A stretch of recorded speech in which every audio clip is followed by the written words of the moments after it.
Assalamualaikum warahmatullahi wabarakatuh. Gimana kabarnya kawan-kawan semuanya? Ya, mungkin Anda baru pertama kali mendengarkan audio ini, ataupun Anda sedang menyimak ya di depan laptop Anda video ini. Ya, sebelum nanti kita akan belajar tentang 7 rutinitas emas, yaitu 7 rumus kaya dan bahagia dan berkah. Insya Allah kita ingin menyelaraskan dulu ya apa-apa saja yang akan kita pelajari di DVD ini ya. Insya Allah kalau seandainya teman-teman mempraktekkan ya salah satu rumus ya di antara 7 rumus ya, ada perubahan dalam hidup Anda ya.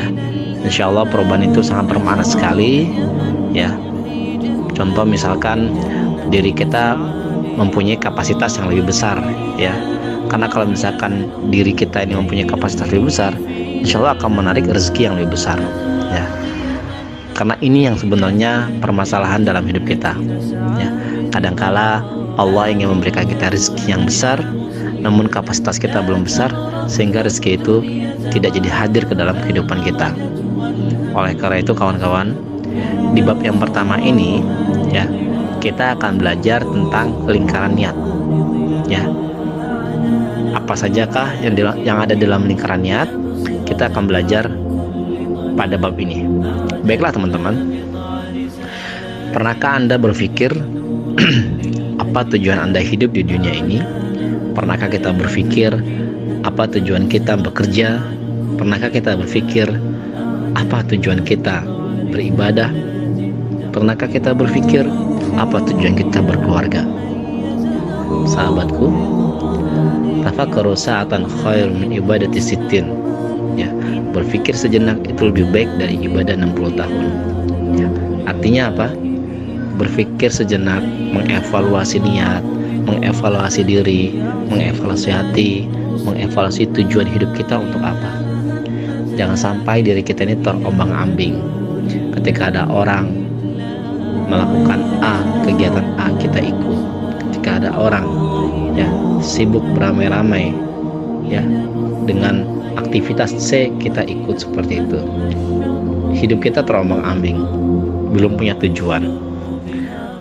Di lingkaran niat ini, mari kawan-kawan kita membesarkan niat kita. Kita mengevaluasi niat kita, tujuan kita untuk apa. Kawan-kawan, ada 3 hal yang harus diperbaiki di bab ini. Adalah yang pertama, ternyata niat kita itu harus dibesarkan ya. Jadi yang pertama, niat harus besar ya. Jadi besarkan niat ya. Kalau kita ingin ya menjadi orang yang cerdas, doakan orang lain jadi cerdas ya. Kalau kita ingin pergi ke tanah suci ya, doakan orang lain pergi ke tanah suci ya. Jadi niat kita besar ya. Kalau niat kita besar, insya Allah impian kecil pun akan tercapai ya. Jadi meluaskan niat ya, membesarkan impian, inilah salah satu lingkaran yang pertama ya.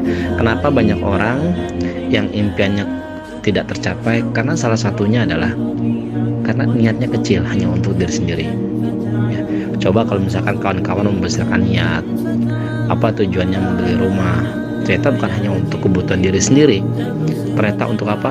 Untuk membangun tempat belajar, untuk membangun tempat majelis ilmu ya, untuk menampung orang-orang yang memang perlu Anda bantu. Nah, ketika niat ini membesar, insya Allah di dalamnya ada kepentingan banyak orang, sehingga impian atau niat ini dapat mudah tercapai ya, karena orang-orang yang ada di dalamnya turut mendoakan ya. Jadi kalau misalnya kita punya impian atau punya niat atau tujuan, besarkan niat kita. Jangan hanya untuk kepentingan sendiri, tapi untuk kepentingan banyak orang.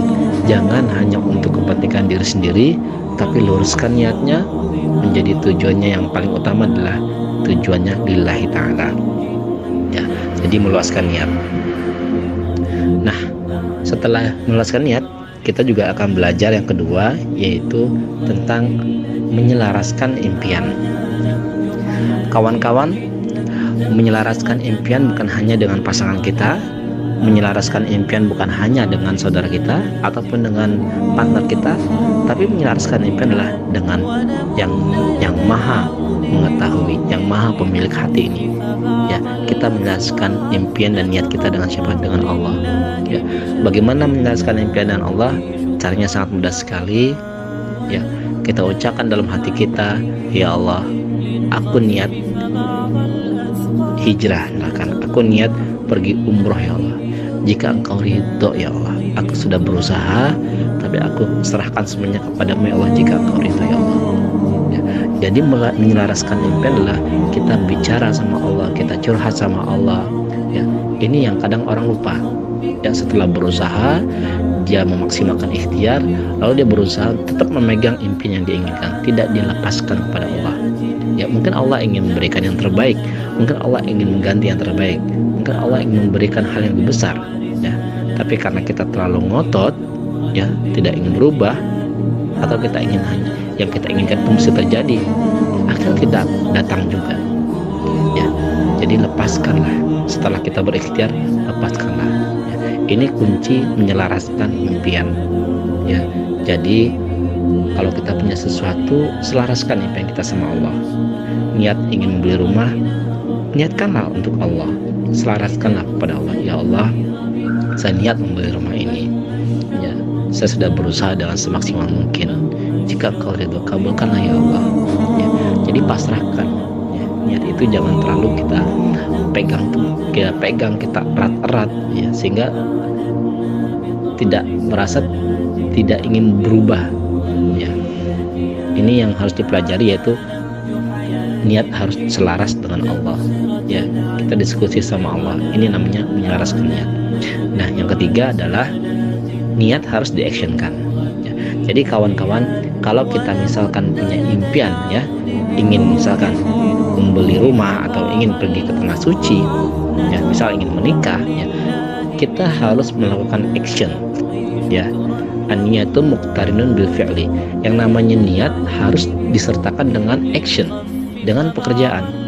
Ya, jangan tinggalkan semuanya. Kita tidak punya uang untuk pergi umroh, akhirnya apa? Kita tidak melakukan sesuatu apapun. Nah, ini yang salah. Harusnya gimana? Lakukan apa yang kita bisa, lakukan apa yang kita mampu. Ya, misal kita punya uang 100.000. Nah, 100.000 ini untuk apa? Untuk beli peralatan umroh, untuk beli DVD tentang umroh. Lakukan apa yang kita bisa. Kita belum bisa menikah, tapi kita ingin sekali menikah. Lakukan apa yang kita bisa.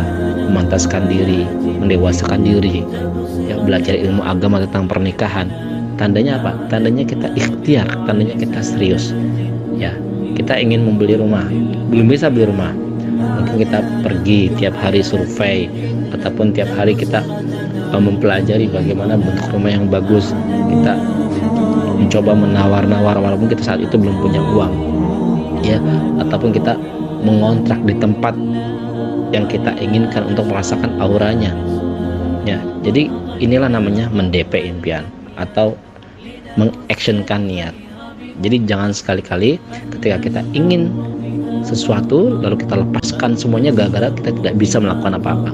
Ya, jangan lepaskan, lakukan apa yang kita bisa. Mau nikah, belum bisa nikah, nah, masih bisa untuk apa? Memantaskan diri sebagai seorang suami. Ya, memantaskan diri lebih soleh karena ingin jodohnya soleh. Memantaskan diri, memantaskan pakaiannya, memantaskan tempat tinggalnya. Nah, ini contoh dari apa? Action ataupun mendp impian. Nah, teman-teman, 3 hal ini, yang pertama adalah membesarkan niat, ya, tujuannya diluaskan, tujuannya dibesarkan agar banyak orang yang ada dalamnya dan turut mendoakan. Yang kedua adalah menyelaraskan dengan Allah Subhanahu wa taala, yang selaraskan impian kita dengan Allah, diskusikan dengan Allah, pasrahkanlah dengan Allah setelah ikhtiar. Nah, yang ketiga adalah mengactionkan niat kita. Ya, jadi setelah niat, jangan hanya niat saja, jangan hanya ingin saja, tapi lakukan apa yang kita bisa. Ya, teman-teman, silakan teman-teman bisa praktekkan ilmu ini, ya, untuk kehidupan kawan-kawan semuanya. Semoga rumus yang pertama ini bisa bermanfaat untuk kawan-kawan semua. Ya, sekian dari saya. Assalamualaikum warahmatullahi wabarakatuh.